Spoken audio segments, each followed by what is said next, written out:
చెయ్యి వేసి బొట్టు పెట్టినా, తాళి బొట్టు మెడను కట్టి బొట్టు పెట్టినా, తల మీద చెయ్యి వేసి బొట్టు పెట్టినా, తాళి బొట్టు మెడను కట్టి బొట్టు పెట్టినా, సన్ని కళ్ళు తొక్కినా సప్త పదులు మెట్టినా, సన్ని కళ్ళు తొక్కినా సప్త పదులు మెట్టినా, మనసు మనసు కలపడమే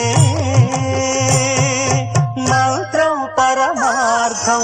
శ్రీరస్తు శుభమస్తు, శ్రీరస్తు శుభమస్తు. శ్రీకారం చుట్టుకుంది పెళ్లి పుస్తకం, ఇక ఆకారం దాచుతుంది కొత్త జీవితం.